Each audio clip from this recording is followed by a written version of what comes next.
So just to give you a quick outline of what we're going to talk about today, especially for those who came in after we had first started, I'm going to do just a partial busting myths about the teaching profession. So you may have seen this. I recognize a lot of names here, so this will be familiar for a lot of you, but we're just going to do this for about 10 minutes just to give us a foundation and remind you of what's in there. And then we're going to talk about marketing research from this book called Made to Stick by Chip and Dan Heath.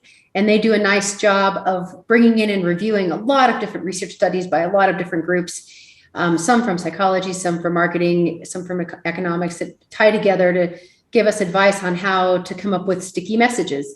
And then I will also dabble in research from our own work on student and faculty perceptions of teaching as a profession to help you see how we came to the form of the Busting Myths presentation, and also the faculty version, the teaching is a best kept secret.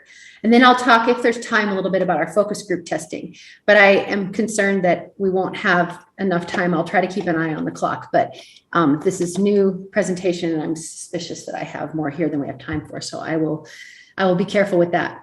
So this is the Busting Myths about the teaching profession presentation. Also, I want to let you know that anytime you have a question, pop in and ask it. You can raise your hand or put it in chat. Tim will help me watch for people because I want you to feel like you can ask questions as we go. I want this to give you the chance to kind of interact and talk about this as we go. And I can adjust accordingly. If the discussion goes one direction, I can adjust. So these are our students who were all in the classroom last spring. These are all our math and science future teachers at Mines. So to start with, I want you to think about a ladder. And if the top of the ladder, the 10th step, were your best possible life, but on the ground, not even on the ladder yet, is your worst possible life, on which step of the ladder would you say you personally feel at this time? Please don't share this. It's very personal. Just commit to yourself in your mind which step you think you're on at this point.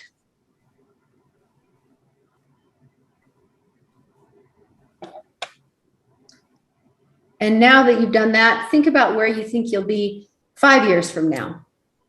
And once you do that, I'd like people to share what they think might go through somebody's mind when they're trying to decide where they are on the ladder. What kinds of things factor into this? And it might be different when you're at the stage you're in now for your career. It might be different when you were first entering your career. If you're a new student, we've got I think it's Evelyn right here. She's just thinking about, just becoming a teacher and becoming a professional. It might be different when you're at the point that you're about to retire, but what are some of the things that might go into this decision? Who would like to share their ideas? You can say it or you can throw it in the chat. I know you have ideas, so please don't be shy.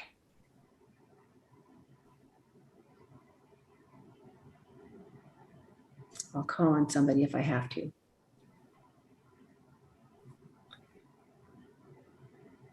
Cindy, what do you think? All right, I'll go. I'm going to have to say a 9. If people don't know me, I've been a FAFSA for 37 years, and so I'm nearing retirement. So my job is pretty satisfactory. I teach what I want to teach. I do what I want to do, and yeah, I'm about 5 years away from retirement, but right now I would say it's pretty high. At some point, I think it was more frustrating when I was like mid-career and before I got tenure. So there were those stresses, but right now it's pretty good. And I didn't mean to put you on the spot to share your personal rating. I'm sorry. I just wanted to know what kinds of things you think might go into it. So you talked about being near retirement. You talked about different stressors of your job. Does anyone else want to? Oh, here, there's a bunch of things in the chat of people. I think that something people consider is, are they doing what they really like doing? And then all political things happening now are affecting how students are feeling. I think that's something people consider is happiness, financial stability. And I hear people, autonomy and decisions. I hear people share things like relationships, if they're happy with their relationships and their family. Are they able to access the things they need to access. So Gallup does this national survey. They actually call 300 and some people a day, and they have been doing this for about 20 years. And they ask them this question along with 50 other questions about healthy behaviors and different things and access to basic necessities and all sorts of different categories. And then they do different analyses. And sometimes they analyze it by your area that you live. So they might do this to compare countries, or they might do this to compare states, or they might analyze you by the data by a person's stage in their career. Or in this case, they analyzed it by particular occupation. And so if they look at particular occupations, do you think that teachers rate their lives higher, kind of on average, or lower than people in other careers? Any thoughts on that? You can throw it in the chat quickly. I see a higher. Any other guesses? A lot of you already know this.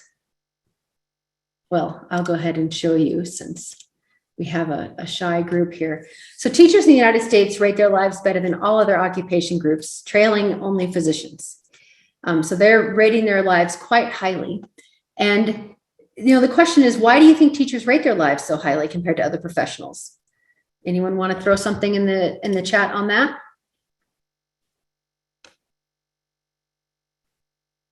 Who wants to share why teachers might rate their lives higher than other professionals? Making a difference?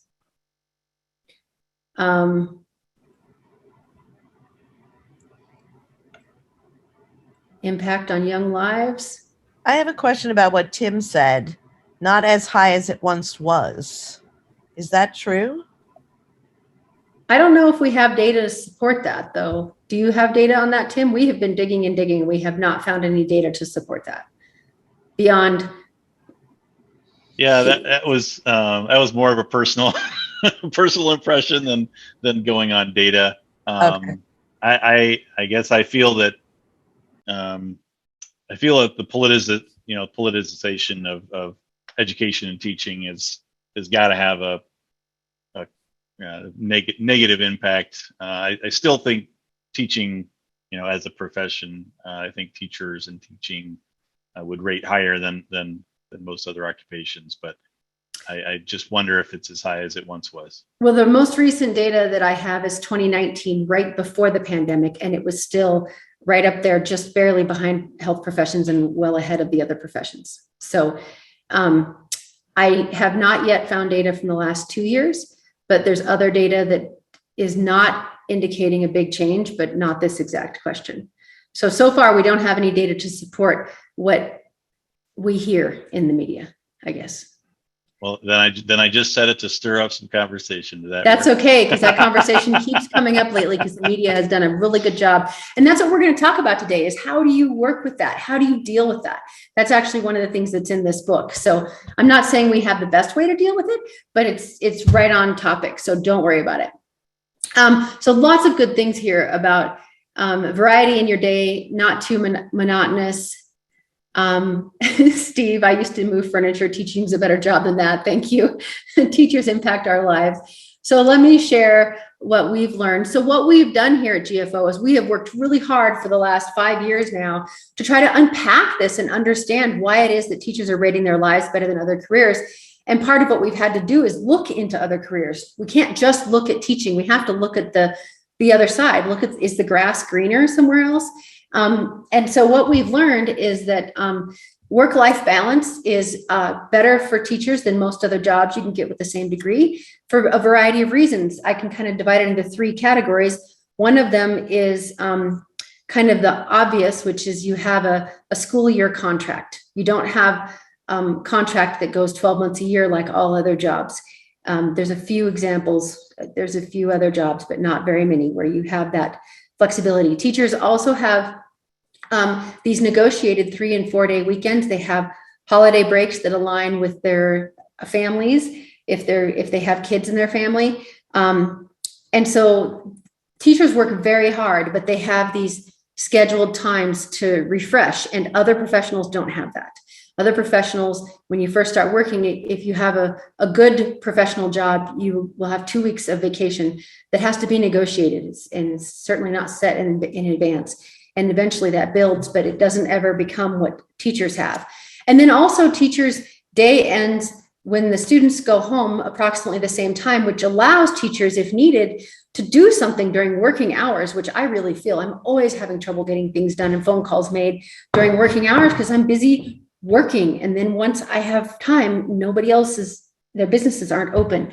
So there's various reasons why work-life balance actually is nice for teachers.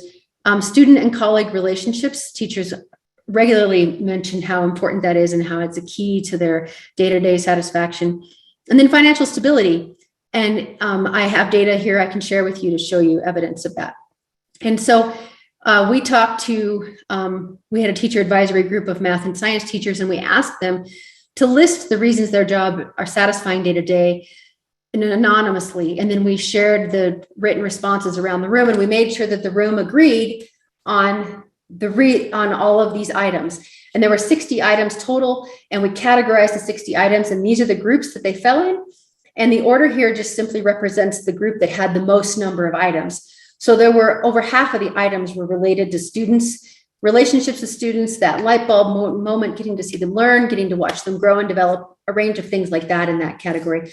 Work schedule had the most number of items. Then teaching is challenging and scientific. Their colleagues are, one of them said their colleagues are the reason they get up in the morning. Learning new content. Not only do they like that they can learn new content, but it's required of you. And learning is a very satisfying thing. And a lot of people really enjoy learning new things. And then autonomy of the classroom, having control over what happens in that room. There are standards and other, there's some outside framework, but deciding what happens each day and how you're going to handle that room is really up to the teacher. So these were kind of some examples of why it's satisfying. Now, I told you we'd talk about financial stability. Throw in the chat. You'll see we've got a lot of people here, not very many chat comments, but we're doing better. Which is the closest to the typical starting salary for K-12 teachers in your area? So just put an A, B, C, D, or E into the chat, please.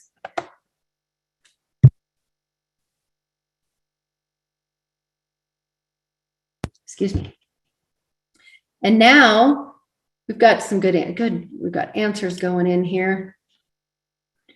Now let's do it for mid-career. 15 years into the profession, after earning a master's degree, over half of teachers have a master's degree by the time they're 30.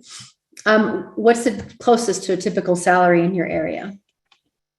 So let's get some more answers in here. This is 15 years in. See what you see if you know about it.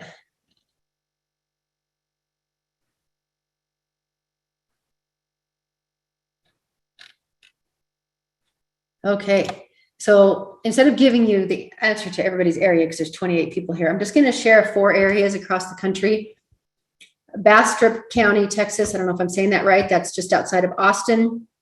I don't have Austin, so I was struggling to get their data because they're just in negotiations and have done some big raises just this last month. Denver Public Schools, Mustang Public Schools in Oklahoma City, and Garden City Union Free School District in New York. So 3 very different places across the country. And you can see the range here, about 45 to 65. Starting salary ranges, there's a little bit of range, but they're actually pretty consistent across the country. These are some of the lowest and some of the highest.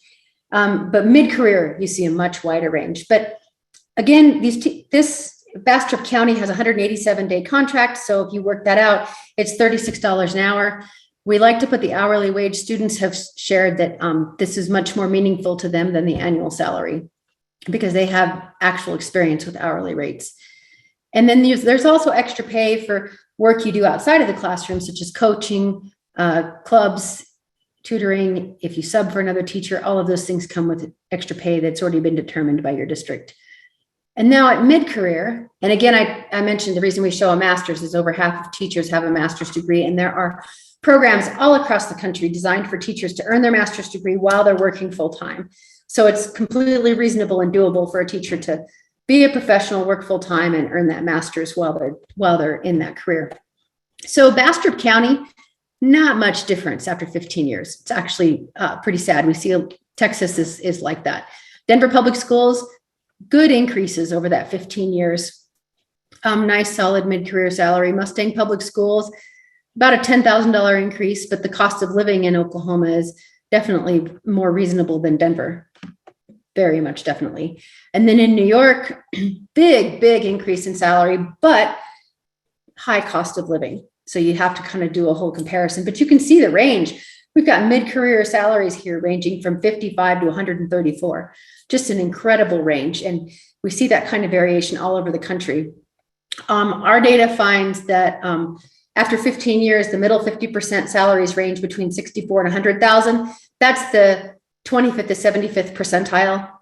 And NCES has data that supports this same number. So you can see there's not much below that 55 we saw is about as low as the mid-career, but one of the lowest mid-career you'll find. But you can get all the way up to 130 or 140, depending on where you are. So the top 25% I'm not showing here is a wider range than that bottom 25%. Now the presentation goes on to talk about student loan forgiveness and scholarships. I'm going to not go into detail to back up these next did you knows because we want to talk about how we develop this and what's behind it. Most teaching jobs have better retirement benefits than other jobs you can get with the same degree.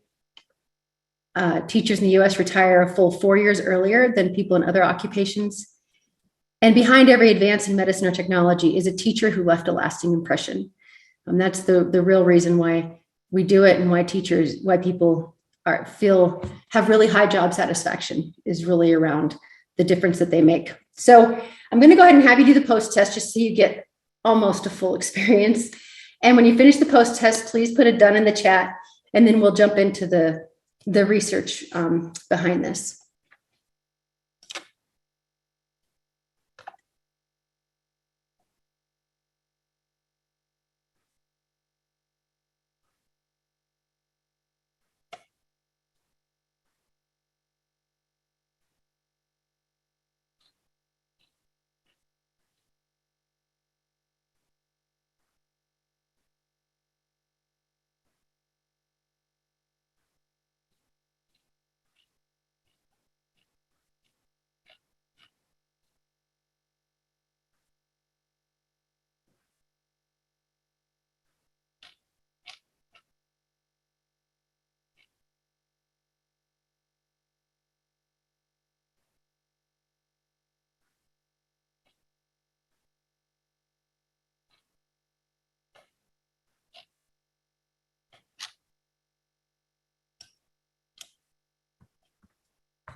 Okay, I'm starting to see some dones come in.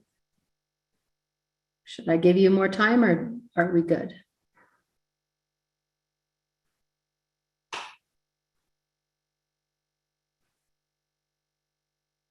Okay, I'm not seeing anyone ask for more time, so I'm going to go ahead and.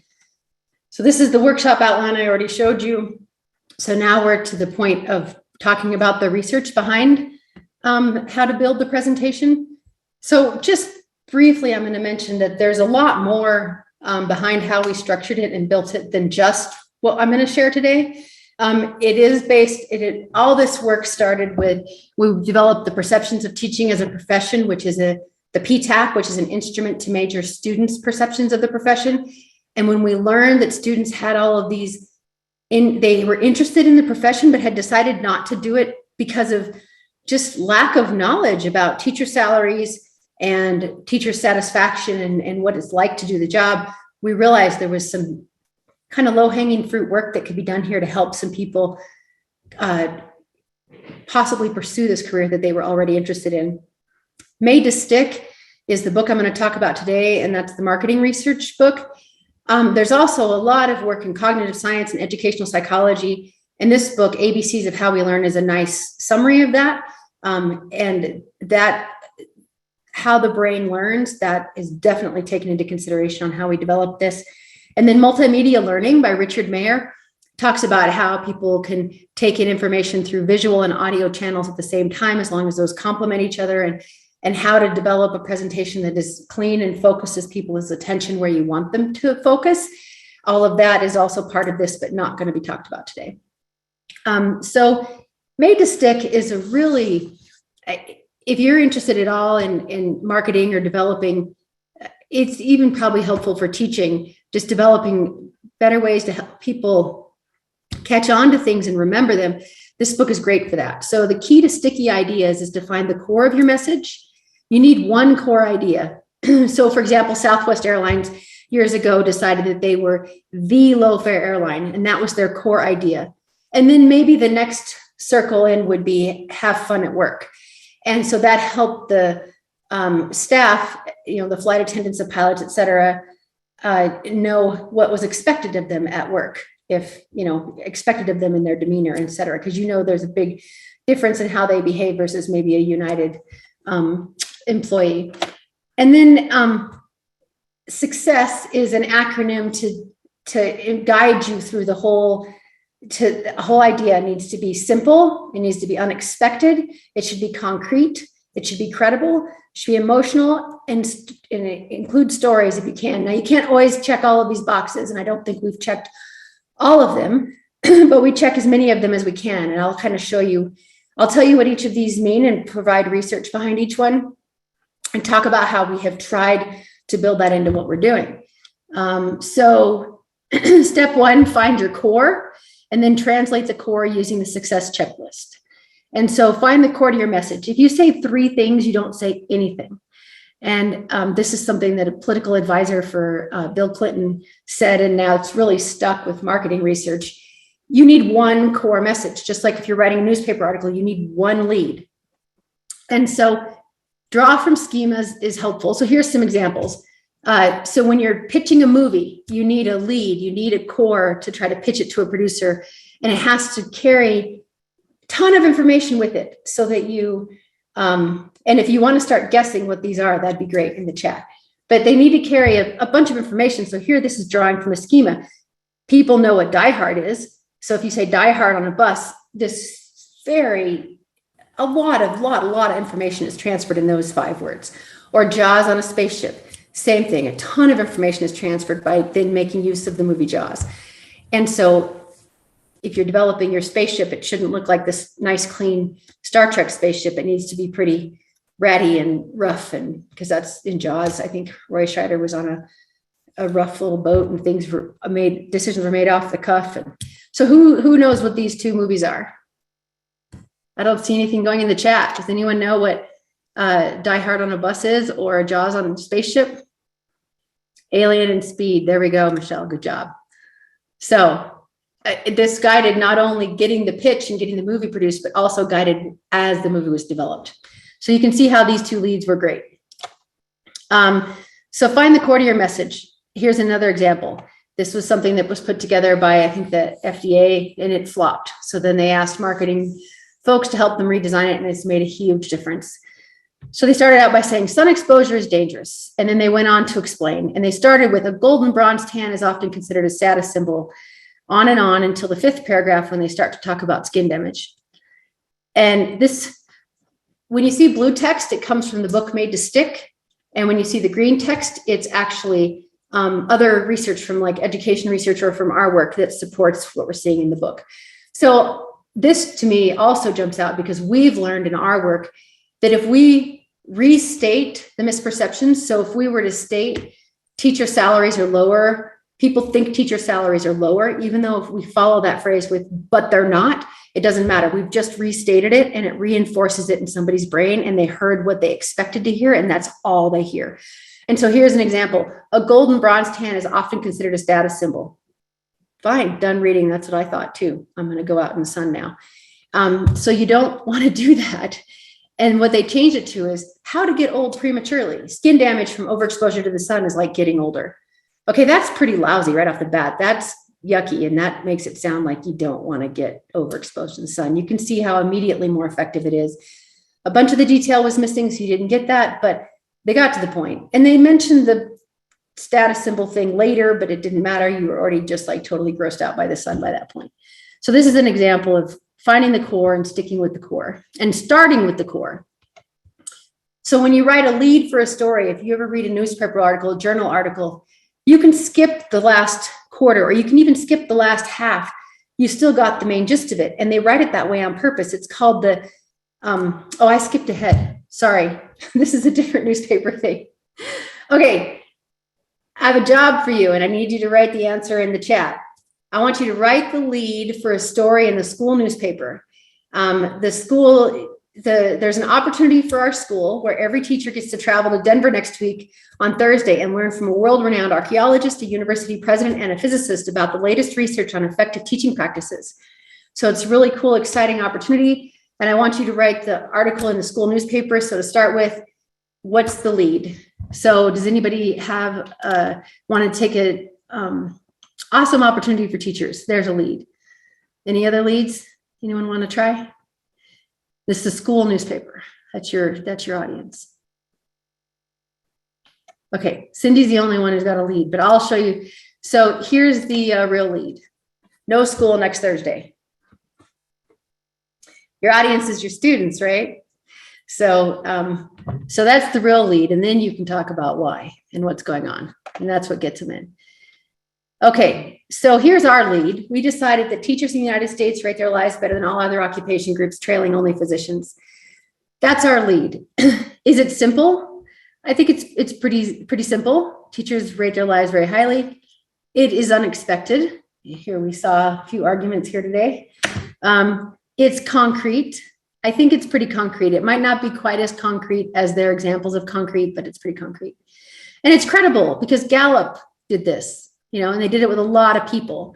And we also see it with multiple other people have used that same ladder question and they find the same result.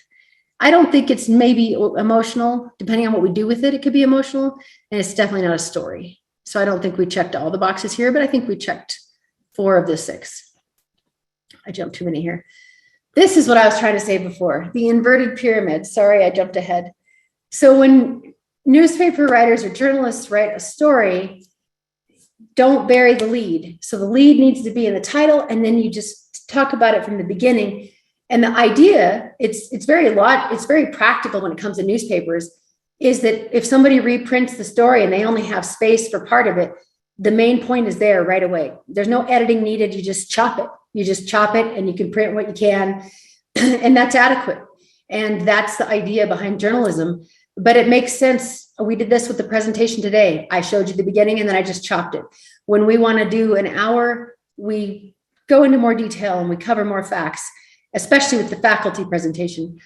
If we can do that, we can work with the faculty presentation for 4 hours all the way down to, I have barely a 15-minute version. Just do that. We just mostly chop the bottom off. There's a little bit of restructuring. So we have a lead and we work to flesh that out through the presentation. And so, here's an example. You got a title. Right away, it starts in with the main point, and then it went on into even smaller print and just kept going. It's just how standard newspaper articles work. So we flesh out the lead, talk about work-life balance, student and colleague relationships, financial stability, and we just keep going to try to understand it better and better and provide more and more evidence and stories and reasons why this would make sense. So if we look at each of the different, are there any questions so far? I don't want to just keep going. I'm hoping to have you all feel like you're part of this. Any thoughts or questions so far, or so far are you liking the direction we're going? This is useful. I hate Zoom. In person is much easier. I know Cindy's paying attention and so is Tim. We got 2 out of 28 who are liking this. Okay. All right. Well, there's a few faces if I click down. Okay. All right, cool. So simple, they have good examples of simple and why that's important. So compact, short sentences. Core, drawn from long ideas. So you're looking for a proverb, not a soundbite. So die hard on a bus, that's not a proverb. but it's drawing from long ideas. Die Hard is a very fleshed out, long, deep idea in your brain if you've seen the movie. Disney hires cast members. So that's a great example. 2 words, cast members, but it changes everything about how they handle employment. You have an audition, not an interview. You have a script. You can't, it's very important that you don't go off script ever when you're in public. Everything just draws right out from deciding that their lead is that they are hiring cast members. Research on learning and cognitive load fits in with this. People can only hold so much in their brain at once. And so if it's simple and short, it's much easier to take it in, think about it, and make sense out of it. So that's the reason for simple. Unexpected. The way our brains work, we're so used to seeing what we expect to see, like the deep golden bronze tan. Okay, that's a status symbol. Okay, I'm done. I'm moving on. No, we need to surprise you. We need to say something different or interesting. That's why conspiracy theories and gossip keep you coming back, and people hold on to these crazy ideas like kidney thieves and waking up in a bathtub of ice. They spread like wildfire, and people believe them because there's so much detail, and they're so surprising, and they're so interesting, and they're also scary, shock. Some commercials will do things that are like violent or scary or something like that, and that catches people's attention. You need to turn their schema on its head. This is like in physics, the elicit, confront, resolve idea. You need to give them some information or tell them something that's opposite of what they expect. And that gets people's attention. If you look at Veritasium, I lost his name. His research finds that there's systems 1 and systems 2 thinking. That's other people's research. And he talks about how there's Drew versus Gunn, but systems 1 is your quick thinking, your recall of information. Systems 2 is where you really think and are logical, and you take your time to make sense of new ideas. And that's what's required for learning. And we need to get that kind of thinking going if we want to spread ideas and give people new information. So that's why unexpected is important. So our research, our perceptions research, we've found that students' misconceptions are around salary, job satisfaction, and retirement. And students are pretty much not up to speed in what's in the media. That's just not usually top of mind. I'm not saying there's not examples to the contrary, but the things that faculty are focused on, we are finding are different than what students are focused on. So for students, they're focused on their first career, their livelihood. They're thinking about these things, and these are the things that have turned them away from teaching when they may be very interested in it. They're really worried they'll be sacrificing the ability to own a home or to own a car or to send their kids to college. So we have to show them that's not the case. Job satisfaction, they hear that teachers aren't happy. So we have to show them that actually compared to other careers, teachers are quite happy. And retirement is better with teaching than most other careers. Now for faculty, they have the above misconceptions, and they have a whole host of other misconceptions about the career. They don't realize that teachers have creative freedom and independence in a lot of what they do. They don't realize that classroom management, those relationships with students, are not the struggle that you might see in some of the movies that Hollywood portrays. They believe teacher retention is low when teacher retention is actually higher than almost all careers except for the health professions. Again, that's the doctors. And then student interest. They're very surprised at the level of the fraction of students. It's half of students who have an interest in becoming a teacher. Not all those students are going to become teachers, but they have an interest. So this is what our research has found. So we have to take what we've learned where people are not knowledgeable about the career and figure out how we can help them learn more about the career so that they can, faculty talk to students. They need to know about these different careers so that they can help students with information gathering while the students are trying to make an informed career choice. So concrete's the next one. And so here's a good example of concrete. I mentioned earlier, I'd show you that. So Boeing in the 60s, the Boeing management created a goal, and they said, we need a 727, and the 727 must seat 131 passengers, fly nonstop from Miami to New York City, land on runway 422 at LaGuardia, which is less than a mile long, so it's known to be a very short runway. That was very concrete. so the engineers went to work and they did it, and they built the 727. But they could have said, we want the best passenger plane in the world. And, plenty of companies have come up with goals like that. How, as an employee or an engineer, how would you meet that goal, the best plane in the world? You'd have all sorts of discussions about, well, okay, what's the best plane? What does that mean? So you can see how concrete is really productive and really moves things in the right direction. In this same chapter, they talk about the Velcro theory of memory. If you think about a piece of Velcro, one piece has all these little hooks on it, and another piece has a bunch of little loops on it. And when you press it together, the hooks grab the loops, and that's what makes it stick. And so if you only touch it in one spot, you might get a couple hooks and loops, and it's not stuck as well. And so this is their memory. This is their theory for memory. We have lots of connections, lots of different ways to remember things. It's not like we have filing cabinets and we just file it away and each memory is accessible in the same way. We need to help people hook new information and hook it in multiple ways, and then it becomes really solid and really easy to access if it's hooked in lots of places.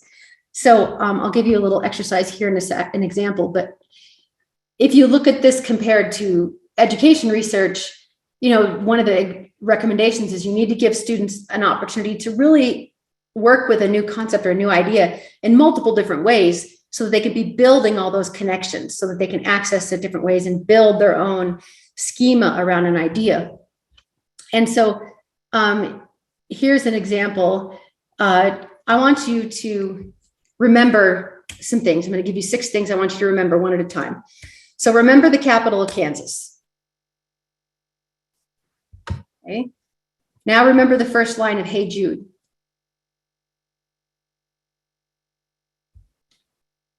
Okay, now remember the Mona Lisa.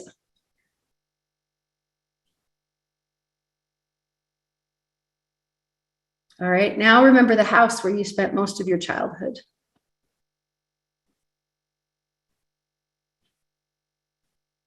All right, now remember the definition of truth.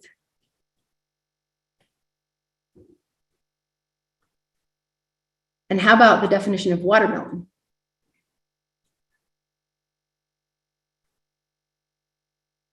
Okay, so what are your reflections on this? Anyone want to say, how did these feel the same? Were you accessing each one of these the same way? When did I know the definition of watermelon? Exactly. That's right. So capital of Kansas, unless you lived in Topeka, it's going to look the same for almost everybody on here. You're just going to remember this abstract connection. Okay, Topeka. Or capital of Colorado, Denver. For me, that has a different connection because I live near Denver. Remember the first line of Hey Jude. Well, as long as you're familiar with the song. And the book says that if you're not, then you should go trade the book in for a Beatles CD and you'll be much happier. So if you don't know Hey Jude, you need to go do that. So very different memory. You hear it, you feel it. It's very emotional. Remember the Mona Lisa. You probably thought about that smile or the lack of eyebrows, but you saw something. Remember the house where you spent most of your childhood. That could be very rich, very involved. There could be all kinds of activities, memories, feelings associated with that. Remember the definition of truth or the definition of watermelon.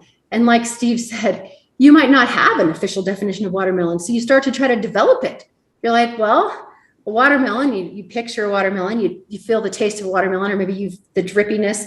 And then you go, well, how would I define that? So it's a whole nother mental exercise. So you can see when you're remembering something, it is not always the same. And each thing has different kinds of hooks and different amount of hooks in your memory, and it's attached to your brain in different ways. And so this is important to remember when thinking about how to help ideas. The Die Hard on a Bus brings up so much, just like it's even more than the Hey Jude. It's such an experience, and it has connected to your brain in so many ways. Credible. And so that's part of the concrete, how to make something concrete. Try to tie in with existing schema. If you can tie in with existing schema, then you can take advantage of a lot of hooks that have already been placed and that are already there. If it's credible from an authority is an obvious way to make something credible, or with sufficient detail. Sometimes people tell, the urban legend about the kidney thieves. you get lots of detail about waking up in the icy bathtub and where the incision is, and there's a tube hanging out, just all kinds of nasty things. And the more detail, the more credible something is, the more you'll believe it. And they've done research that shows you add details to some side of something or another, and you can get people to totally change their view on something based on which side had more details.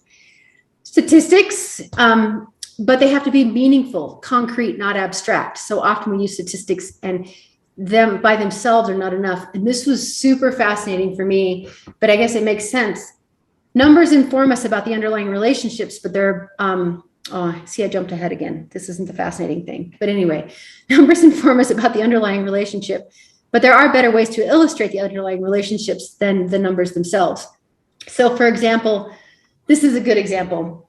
So this is an example that fits with, I just sent this to Drew this morning, that fits with everything we're working with right now.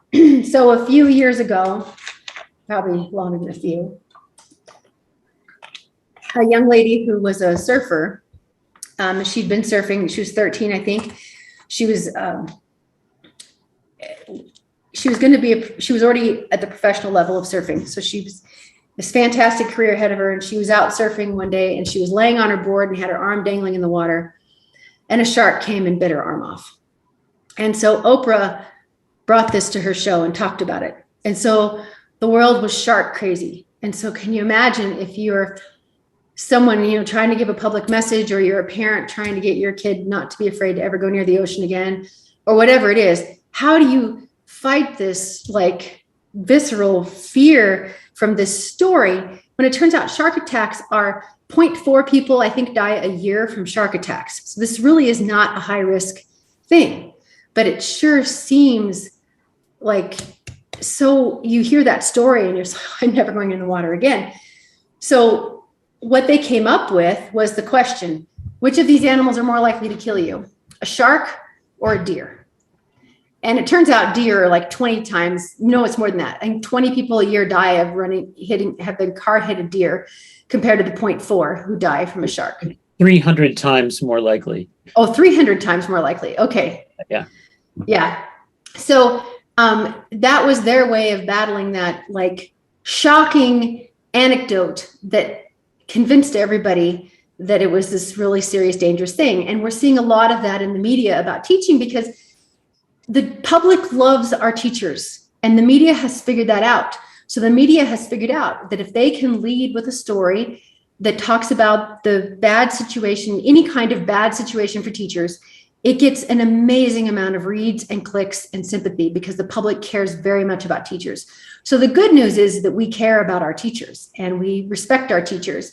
The bad news is that the media is inadvertently, not on purpose, undermining the profession and our educational system along with it, because the number of people going into teaching has dropped dramatically in the last 10 years since the media has figured this out.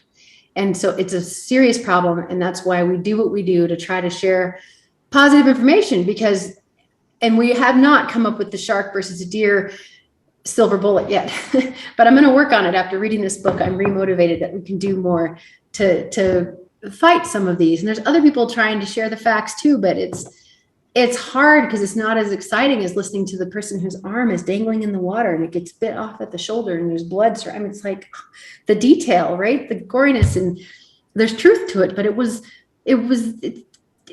the statistics say, no, it's not a problem. So emotional. So that story also had plenty of emotions with it. This is my favorite saying, humans are emotional creatures.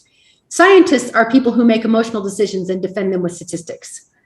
So that's what we're facing. So we have to help people emotionally understand that teaching is a fantastic profession compared to other careers, and then give them the statistics to feel confident about it and to back it up. So you have to make people care. And this section is super long because there's so many different ways to draw on people's emotions. And so I'm going to not go into all of it. I already cut a bunch of it out when I was preparing it because there's a lot in this chapter that's really cool. So if you do get the book, this is a really interesting chapter. So there's sharks in the Salt Lake. I shouldn't even be looking at the chat. So you have to make people care. And there's lots of ways to make people care. So this will cover a few of those. So Sister Teresa said, if I look at the mass, I'll never act. If I look at the one, I will. And that and a bunch of research on people's willingness to donate money is what led to the campaigns that show individual children in Africa or whatever the particular charity is. And they show you an individual and tell you that how much money would really change that person's life.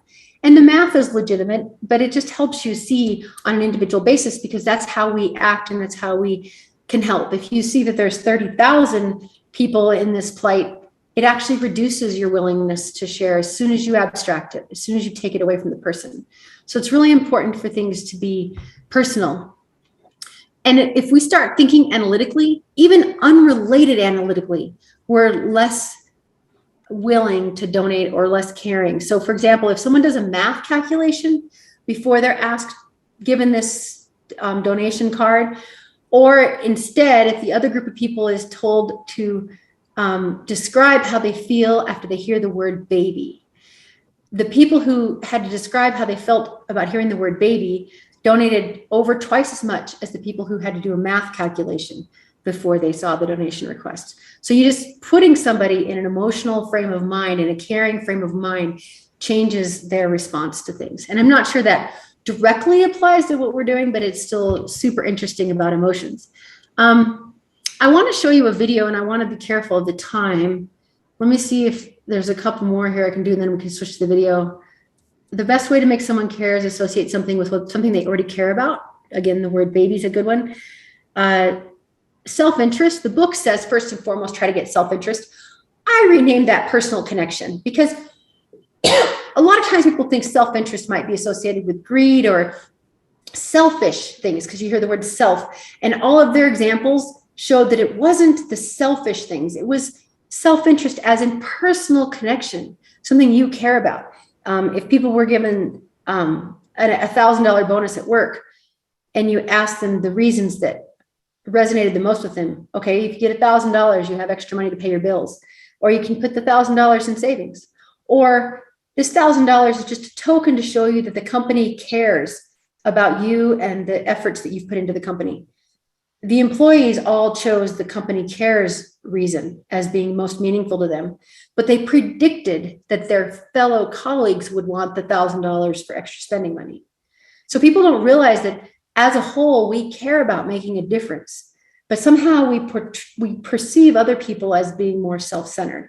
But that's not what any of this research found. They found instead people just need a personal connection and they want to feel like they're making a difference. That was really important. And that's totally consistent with why people become teachers too. But this is what they're finding for the general public. So this is personal, retire at 55. Or instead of saying the world's best seed, it should be the world's best lawn.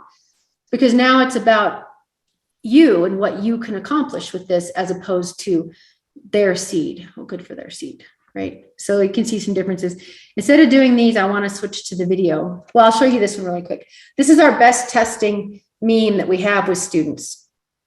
And so I think it's because it's emotional, and it's also just a really important fact about your life and quality of life. And now after reading all this, I wonder if I should reword it to say, as a teacher, you have, because they said it's just little wording things like, imagine if you, as opposed to just stating all the rest of the words were exactly the same, but if they add imagine yourself or use the word you and make it first, I guess that's not first person, but that it makes a big difference. So we haven't tried that. That was something I just was reading. Dog cell. All right. So here's a video that I want to share with everyone. For some reason, had never thought about being a high school teacher when I was in high school. I didn't really even quite know what engineers did. Like, I kind of just knew that they were people who did science and math. And I was like, that's cool. I like that stuff. I'm gonna try this school out. I applied to be a teaching assistant for Physics 1 because I loved it so much. And I ended up getting the job, and I learned so much in that first semester of TAing. I remember being like so excited.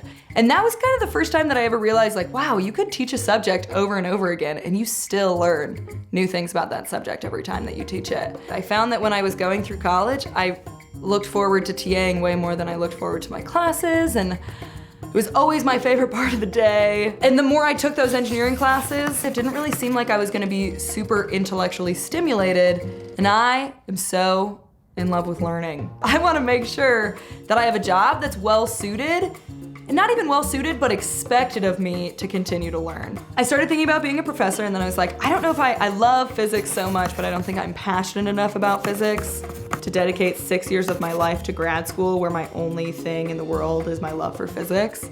And as much as I loved it, I didn't love it more than everything else. Like, I love to read, I love to hang out with my friends, like I like playing piano, I like rafting and skiing. Like, I want to be able to do all these things that I'm passionate about in my life while still being passionate about my job.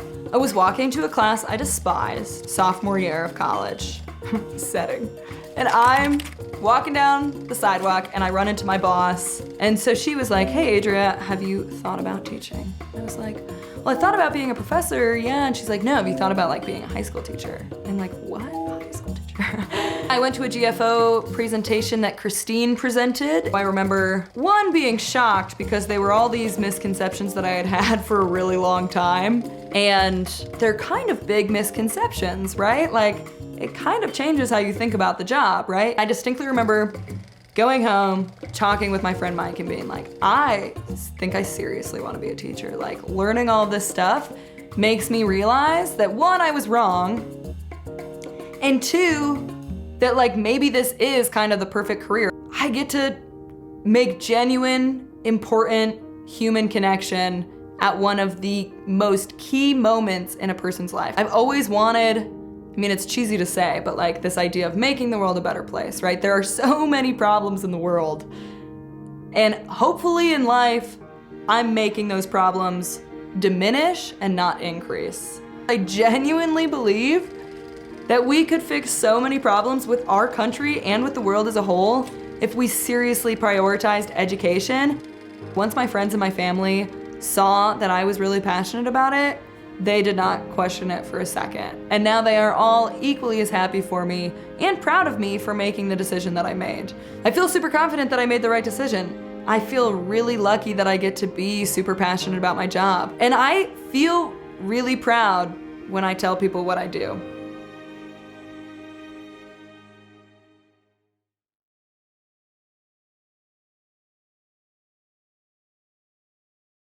I said, that's one where I think we might have checked all the boxes. I think we might have gotten the simple, unexpected, concrete, credible, emotional story in there. So if we just got to get people to watch it and to use it. And when we've tested that video with students, we do focus groups where we test all of our did you knows, all of our taglines, we test all of our photos, we test the videos, and we do focus group after focus group of students across the country, as well as faculty at these different locations. And we ask them if it increases, decreases, or doesn't affect their view of the teaching profession.